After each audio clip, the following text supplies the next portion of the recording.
Outer Worlds, the Fallout New Vegas of spacefaring games. At least that's what everyone's been telling me. I didn't really bother looking it up. Now, you might take that as a joke or berate me for being the sham that I am by using the same joke that probably every other reviewer uses in relation to this game, but I wouldn't know because I didn't want to spoil myself on this masterpiece. Whoops! Looks like I've just spoiled you on my opinion of this game. To be fair, masterpiece is more of an accurate description than water is moist, and even that is an understatement. When I saw Obsidian was making this game during E3, I immediately got the biggest nostalgia boner because everything about that trailer screamed New Vegas, but in space. In reality, I never fully beat New Vegas because I was on the PS3 version, and after only a few hours of play, it would randomly stutter, then crash, and by the time I was almost finished all of the DLC and almost finished the story, the console would barely last 5 minutes before sputtering out. Kind of like my sex drive. You notice Obsidian's Fallout roots coming out early on with just the first cutscene. While watching this cutscene, my brainstem was shooting nostalgia and dopamine into my veins. Because until I had the will to put the controller down because I had grown-up stuff to do, I was more or less on a cocaine high, and had the strongest of urges to gamble all of my funds away. Even on the stat screen when you first get into the game, I was expecting some sort of clever acronym for the different areas you could dump your metaphorical gains into, but they didn't have one. That made me big sad. Until I realized they improved on the system by actually telling you in a numerical fashion what you actually get from pumping iron. Pumping points into each category, which now beef up several skills at one time until you reach 50 points in a skill group, and only after you hit that threshold is when you'll be able to put points into individual skills, which allows for more balanced builds. Unfortunately, this will lead to characters feeling more like each playthrough, at least until late game. For example, the sneak group encompasses your ability to be a sneaky boy, of course, but also lockpick and hacking, meaning that when you're dumping points into sneak as a group, you're getting all the essentials leveled up early on at the same time. All the skills have clearly defined bonuses at each 20-point threshold. The perk system is different too, giving more streamlined bonuses than the Fallout games, while also doing away with the funny perk names and illustrations of Vault Guy. While it's sad to see those things go, I can respect that they're going for something different with this game. To be fair, they could have just called this game Space Vegas and left it at that, but I digress. I decided to go with my usual setup of being an absolute intelligent Chad who can wield firearms like Revolver Ocelot and sneak around completely undetected like his arch nemesis, Solid Man Ass. I present to you Xen'Jiiva. Don't ask me why I named the character that. I'm fucking retarded. Xen'Jiiva is a character I made specifically for this game because my persona is a wyvern and I couldn't recreate my Dark Souls character for the umpteenth time. Only a walnut brain boy like myself can make a character that's badass looking but also looks like some sort of gay sex robot. Look into those cold, dead yet oddly arousing eyes. I've been really trying, baby.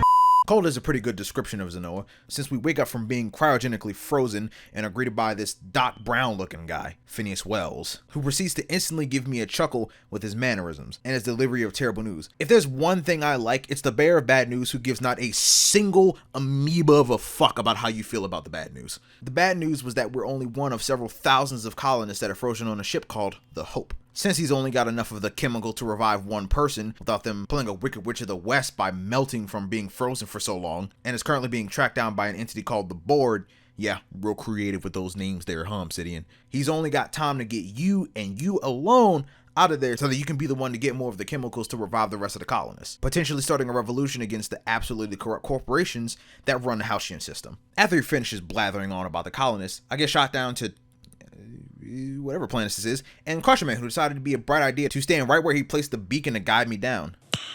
Nice. After walking down this pretty nice looking pathway, I end up helping this dweeb heal up and I get all of his weaponry. Not by force, of course, because I am an upstanding citizen. I used the pew pew machine to blast away a few marauders and got a sense of euphoria like never before.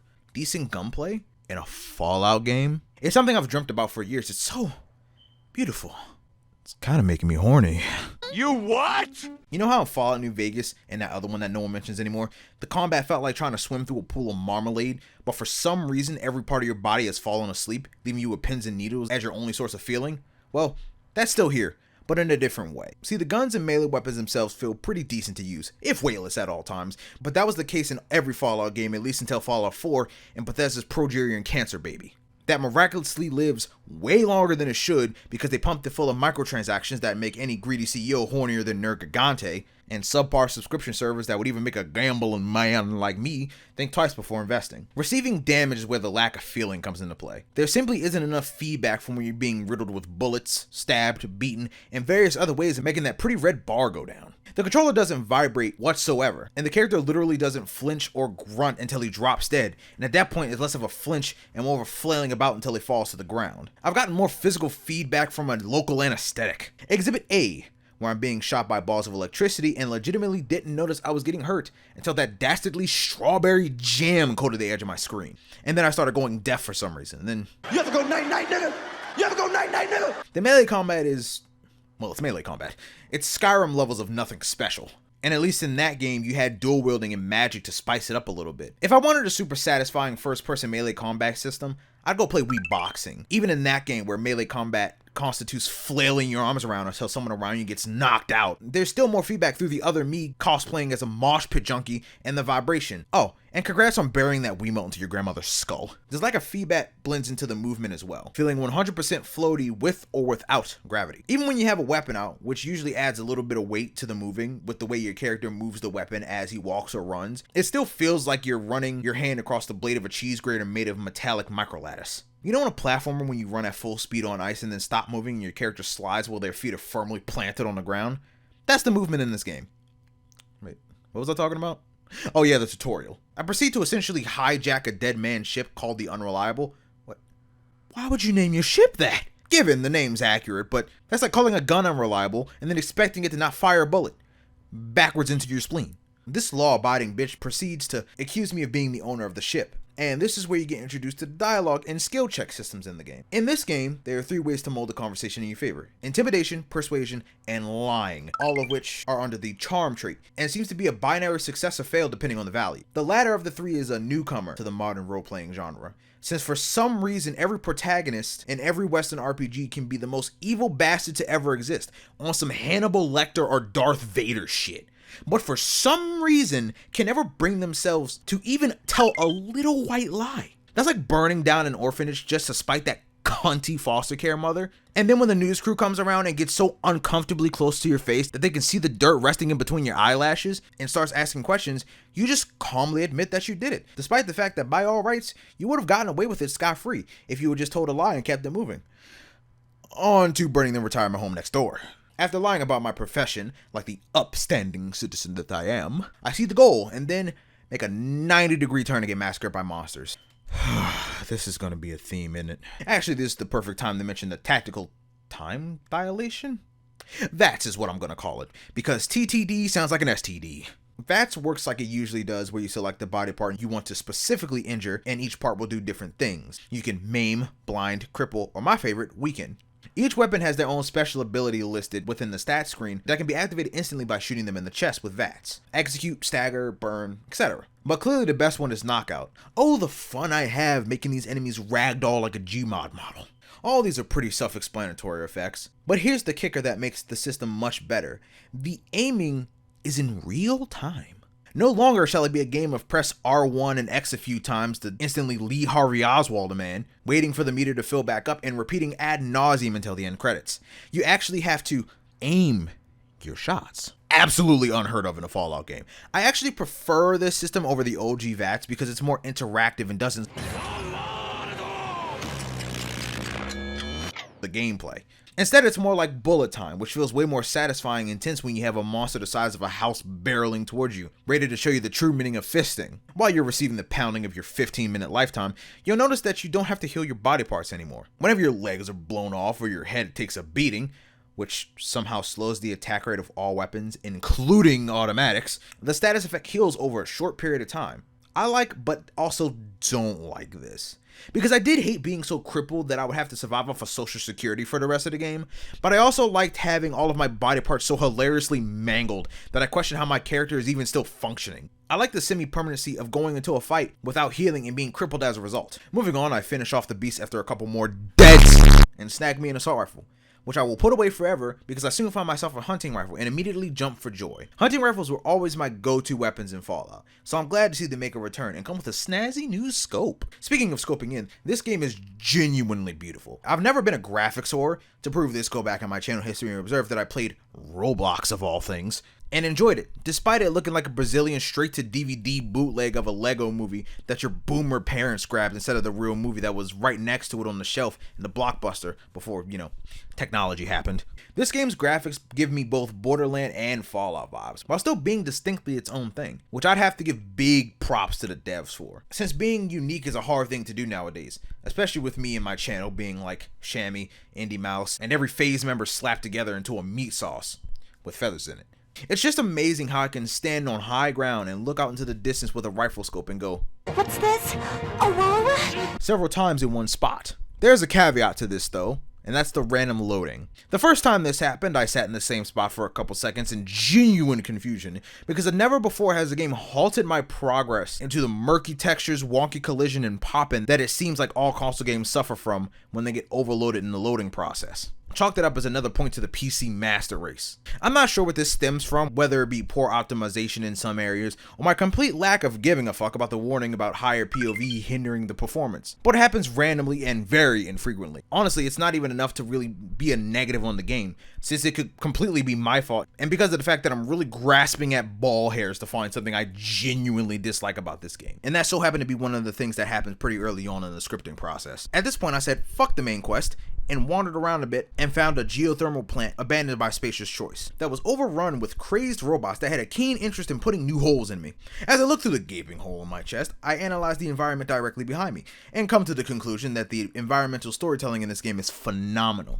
I'll be going over more instances of this later on, but for this early in the game, I was highly intrigued by this, even if it was small in both story and size. Reading the various terminal entries, scavenging around the place, fighting the bots, gave me Fallout nostalgia-gasms out the ass. I don't know if it was just the design of this area or being pumped with more nostalgia juice than blood at this point, but this felt exactly like going through one of the abandoned vaults and finding out the gruesome fate that the people inside had. After leaving the area, I chanced my luck through an electric fence, which went about as well as you think it would. I forgot to mention that my character is a compulsive thief and will reload saves just to steal a couple of bits, which is the in-game currency. So of course when I stumbled upon a camp of people, I just had to rob them blind, while also helping them find their lost friend, Zoe, just for the brownie points. An interesting side quest that if you don't actually read the journal entries you find strewn about this sociopath's house, you'll have absolutely no context for it.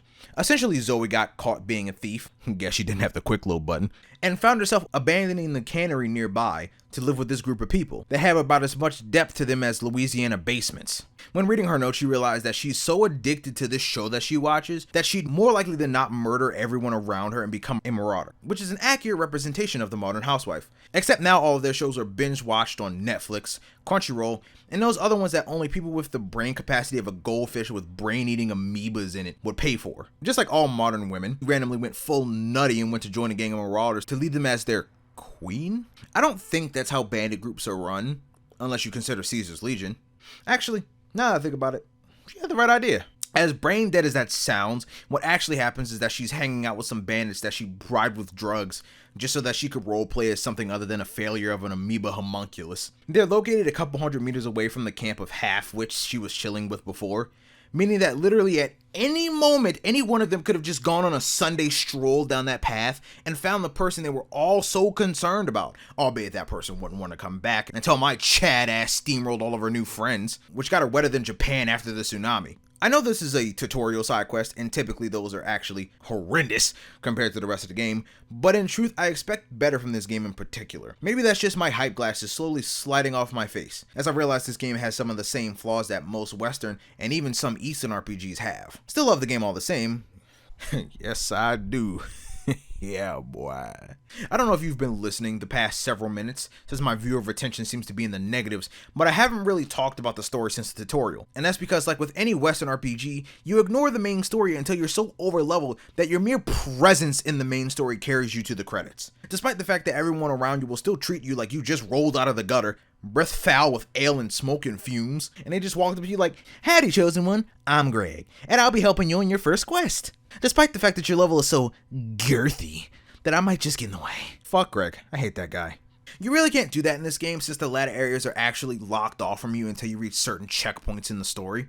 It makes the game a lot more linear, but also has the benefit of you not getting mulched by a group of deathclaws, when all you had were scraps of leather glued to your bare skin and the 9mm pistol that's about as effective as the popular vote in an election. I'll try to make the story as concise and understandable as possible, but this is coming from the guy that tried to cross a river of magma by going through it several times. So keep your expectations about as low as the chances of the DNC not fucking themselves over again. So as I was supposed to do 4 hours of gameplay ago, I talked to the town leader, Reed. Turns out Reed is a perfect representation of any manager you've had, as in he's all corporate shill, no human. He wants me to divert the power from the geothermal plant to Edgewater, which would screw over Adelaide and her half-wit brigade. Despite the fact that I hate everyone there because they're all peanut-brained, I hate corporate shows even more so I went to the plant, diverted the power from Edgewater to the botanical lab, and then came back to take Edgewater's power regulator. Of course, Reed was absolutely livid and threw a bitch fit, so I killed him in cold blood.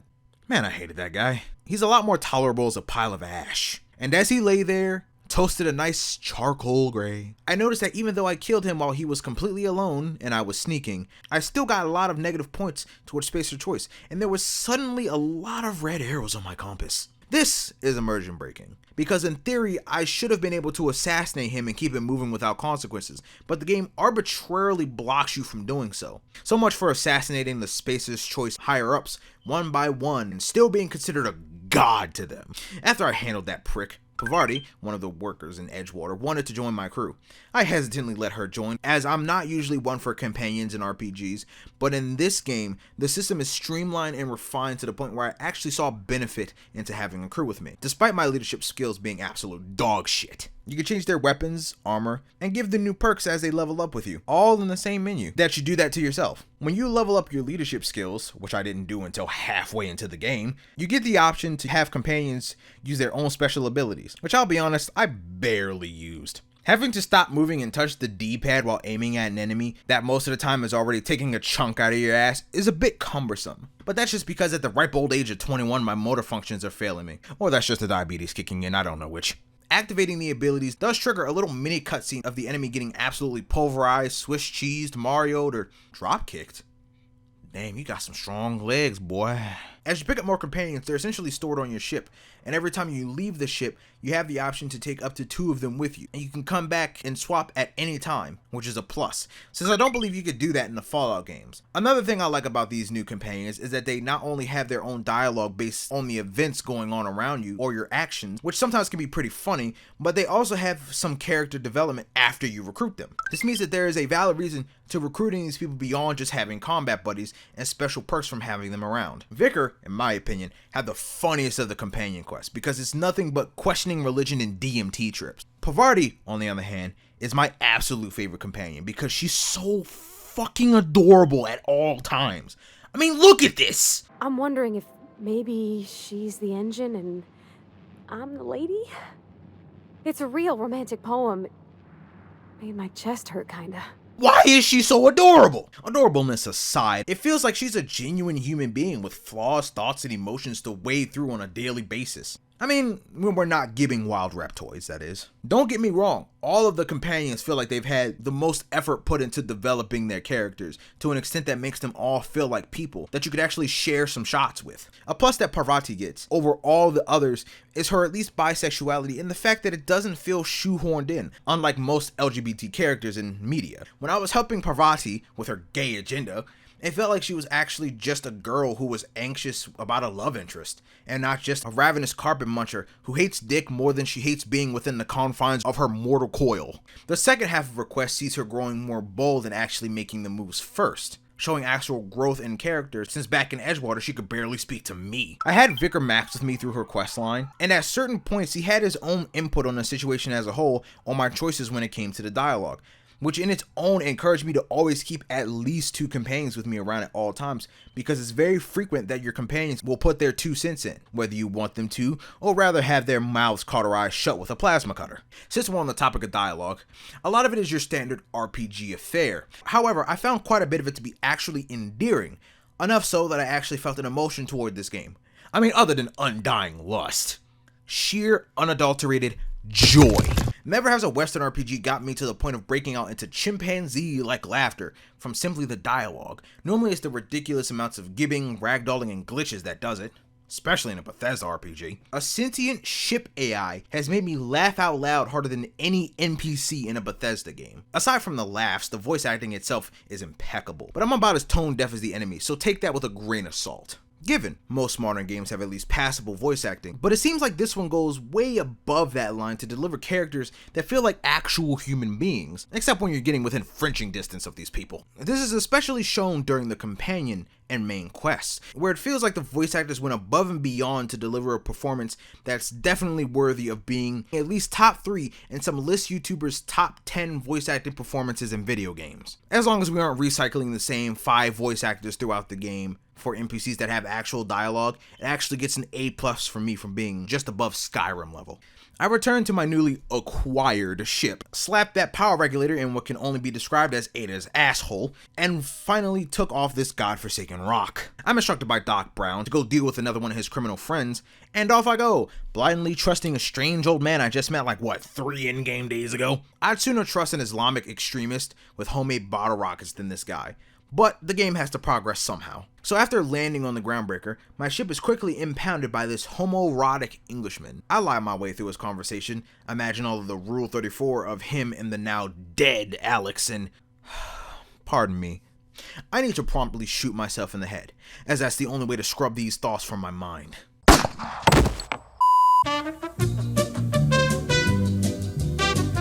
After purging all of my recent memories, I go talk to Gladys, a person who looks about 2 years away from being that and I can't get up lady. She has the nav key that I need, which costs an arm, leg, and middle testicle to buy from her. So instead I braved the wilds of Monarch on my own and I went about... Oh my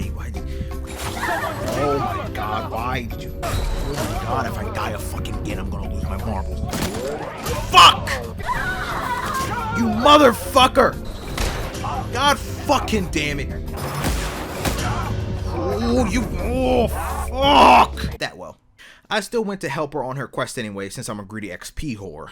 I talked to Nyoka as instructed by Wells, and find her in a drunken stupor so potent that it's only comparable to my dad before and after the inevitable divorce. After giving her some hardcore drugs to stave off her infinite alcoholism, we go to help the broker out, since he's gotten real comfy in a sealed room surrounded by marauders. He tells us that he needs the airwaves free so he can transmit K-pop, cat videos, gore porn. Fuck if I know what he plans on doing with it. I just do what I'm told for the caps. Once reaching the iconoclast layer, I'm greeted by this nutjob who pretty much immediately clues me in the fact that they're a cult, and a strict one at that. While contemplating whether I'll slaughter these nutjobs or not, Captain Crazy over here won't stop using the broadcasts, which I've proven are completely useless, unless I help him get over to another medium, printing press. While this I see sounds good on paper, this just gives me serious Wall Street Journal vibes, putting out propaganda hoping to bait people in. Though since this universe's big corp is nothing but corrupt, I agree to help, on the grounds that he shut the fuck up.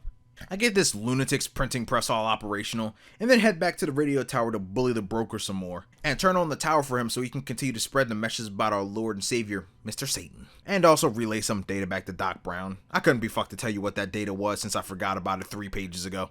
With this data, we're finally pointed towards the fabled Byzantium, a place which sounds more like a rare ore in the MCU that's somehow the key to saving the universe. A person named Minister Clark is there hoarding the necessary chemicals to properly defrost all the colonists on the Hope, that ship that's somehow an urban legend with less footage of it captured than Bigfoot.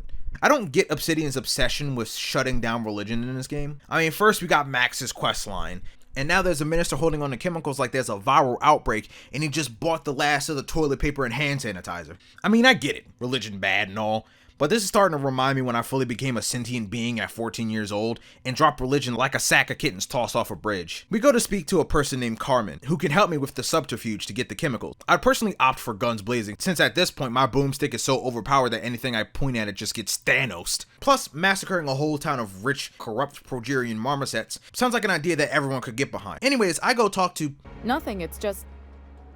I thought you'd be taller. This bitch! And just like her to tell me something I could already infer about anyone living here. She points me in the direction of using my compulsive thievery for a good cause, and of course I can't pass up on an opportunity to rob a room full of people, so after accidentally starting a bar shootout, I barely managed to snag the key off a guard, and What do you think you're doing? fuck off! The guard informs me that I can't just waltz into a rich man's house, so I do the only other thing I can think of. Steal his mail. I really have a problem, don't I? After nigger rigging my way into his house, he pulls an Andrew Ryan and says, You may kindly fuck off, as the parlance goes. close enough. Bye. Psych! You're getting interrogated, bitch. So basically there's a man behind the man behind the man behind the mask, or something like that. I just want my drugs, goddammit. Is that so much for a man to ask for? After going through about as many security checkpoints as there are American mass shootings in a week, and retracing the Kool-Aid Man's steps, I confronted Rockwell's terminal, and listened to a blooper reel that Fucking swear, if someone doesn't give you something to read that will placate the masses soon, all of you will find yourselves violently unemployed. That's actually pretty funny. With the information on this terminal, we now know where to find the drugs. I mean, the chemicals that saved the colonists, yeah, that.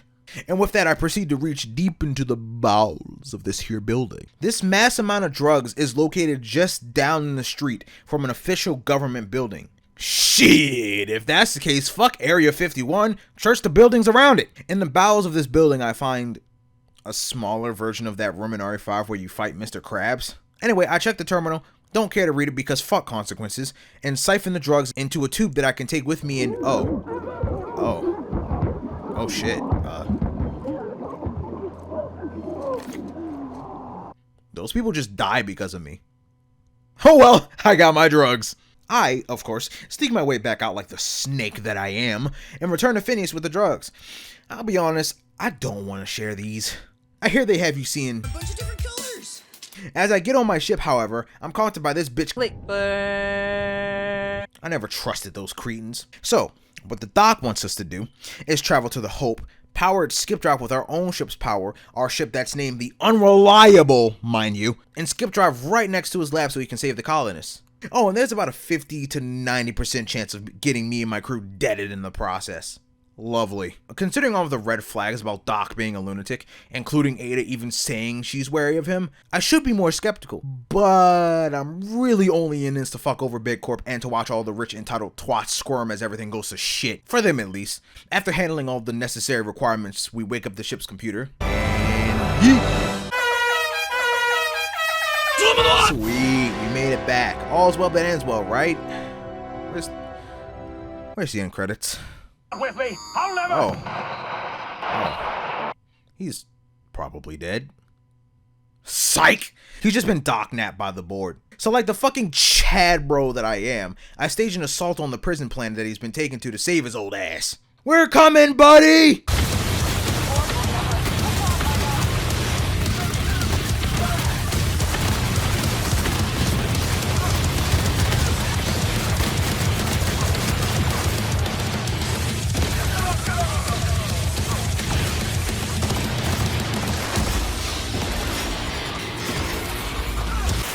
Oh, fancy meeting you here, cunt.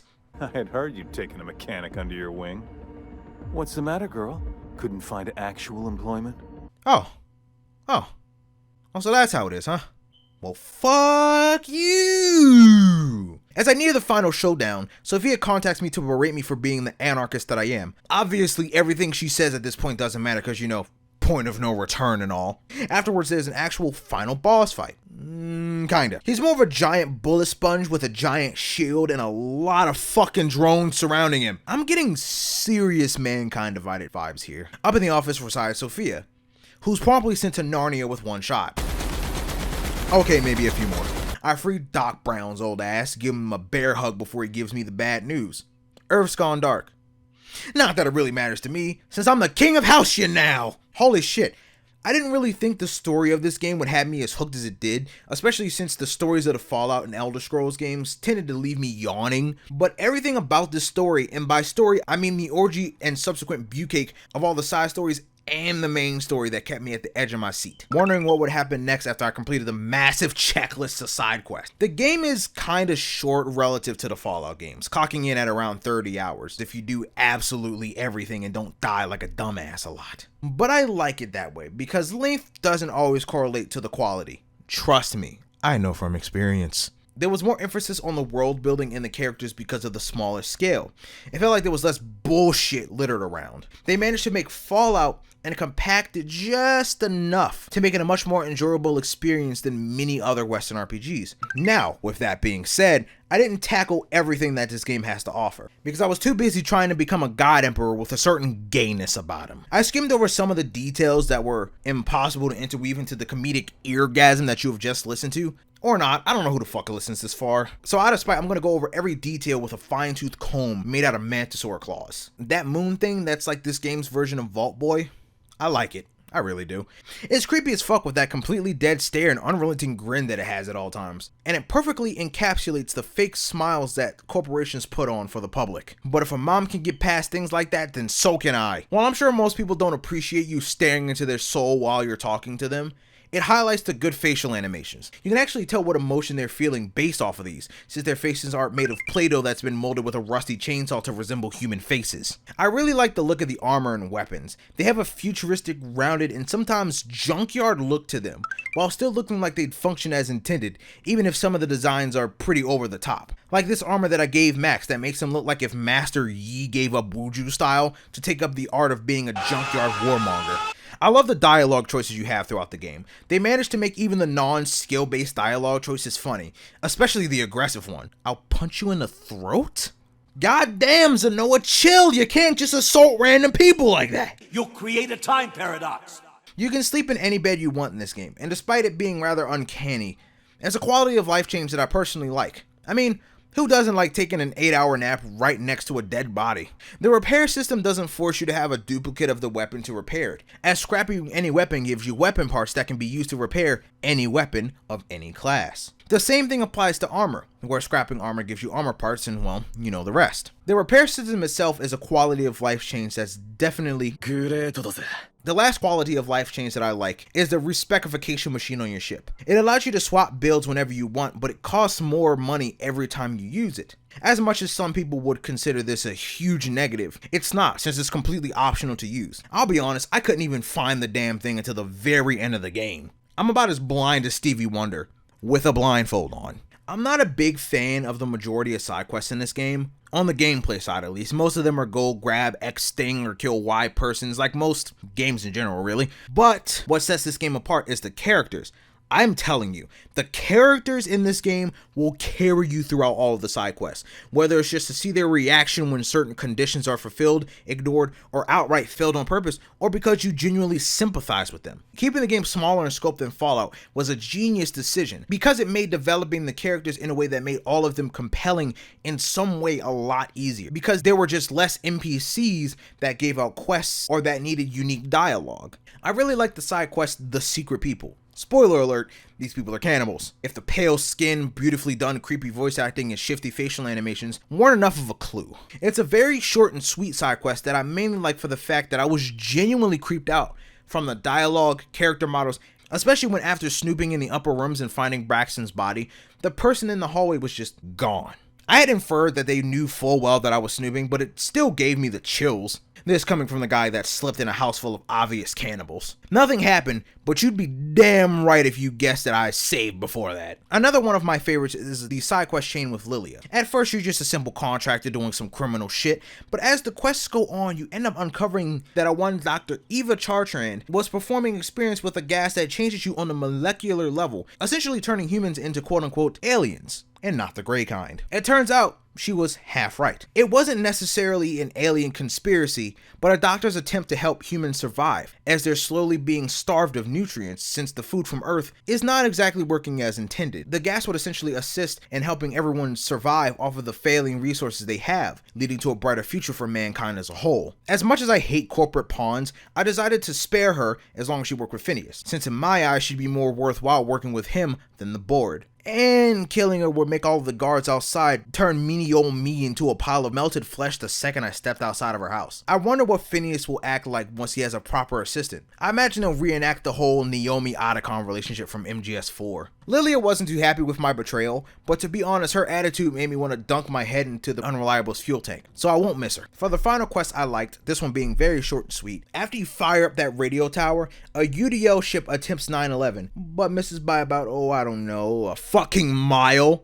You can go and take the access codes from the ship and give it to the traitorous nutjob or the corporate nutjob. I hated them both individually and equally, so with the right dialogue choices, you can actually get the choice of having them settle their differences. Only problem is, Graham was not willing to stand down and let Zora take over so that the deal can be negotiated. So I blasted that fucker right to Sovngarde. After making sure Graham was sleeping with the Saltunas, I went to oversee the meeting, which, with my charm, good looks, and plenty of juice, the two factions came to an agreement, causing the war that was happening between the two factions to end. Now, while this was a very small scale war where you'd occasionally see skirmishes all over Monarch, it was still a satisfying way to deal with warring clans. I'd love to see even more options like this in other games, or maybe even an anti-hero or anti-villain way of handling things. If there's anything I love in video games, it's being very morally gray. Now, since I've spent the latter half of this review absolutely sucking Obsidian's collective with a little bit of tea sprinkled in,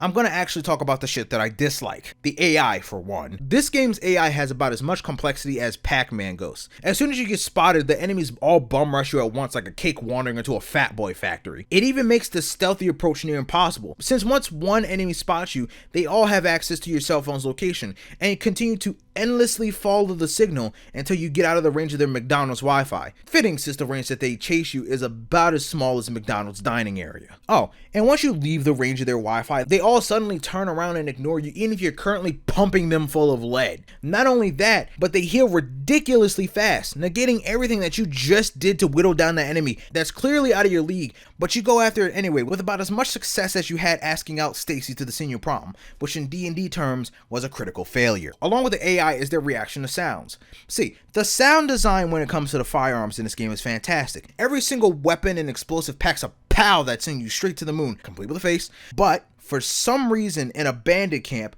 none of them actually hear the gunshots until the bullet actually lands near them, because I have the aim of a cracked addict who's butt naked in the middle of Siberia. It's especially odd because even for the lower caliber weapons, the sound thunders and echoes like it would in real life, meaning that they would easily hear an unsuppressed shot from any gun. The amount of times I've just stumbled into a mine, had my legs blown in literal half, and everyone just goes on about their day like a man didn't just explode a couple meters away makes me think that every NPC in this game has the hearing of a person of the age that life alert isn't a meme and in fact a necessity in their daily lives. I've stomped around a room that was adjacent to a room right next to a couple of raiders, and they didn't notice until I came into that room in particular and started squeezing off rounds into their back. I'm in the back of my house, and I can hear my neighbor's front door getting knocked on. Or at least what I trick myself into thinking it is. It tends to happen at all hours of the night. Obsidian must be filled with a bunch of fucking comedians, because all of them thought it'd be funny if the game over screen, instead of highlighting continue by default, it highlights settings, as if not so subtly saying, "You're trash, get good." Well, cunt, I have saves coming, so it's not even something that I truly disliked. It just kinda had me tilted off the face of the earth after a while. The enemy variety in this game is trash. I'll just be honest.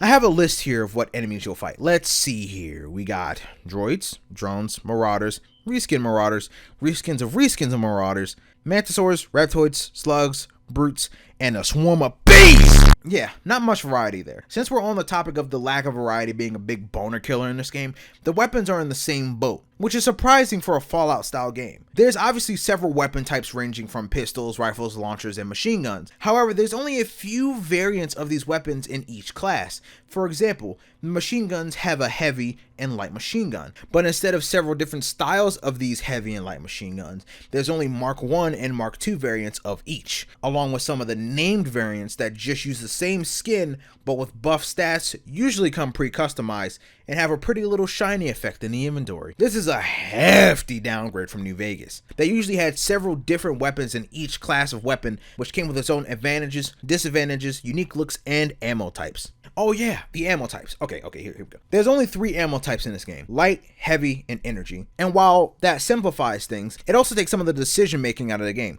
Think back to when you were playing New Vegas, right? You had a few different lever action rifles with different ammo types, just as an example. If you were going up against a tough enemy, you had to choose whether to use the stronger but slower lever action rifle that also had rarer ammo, or the weaker but faster firing rifle that had the more plentiful ammo type. There was a cost-reward factor to your decision. Use the valuable, more powerful ammo on an enemy and kill/cripple them quicker, or use the weaker ammo but risk taking more hits because the enemy would theoretically die slower even if you landed critical shots. This lack of decision making just causes the gameplay to get stale, because instead of carrying a massive stockpile of different rifles, shotguns, pistols, and launchers in my back pocket to have them all at my disposal at one time to either change up the gameplay or to kill a tougher mook, I only had maybe 5 or 6 weapons on me at one time, and they were only selected because they either had high per shot damage or high DPS. The saving grace for the weapon system is that you can customize the weapons to add new ammo types, scopes, or muzzles on it, to change how the guns function slightly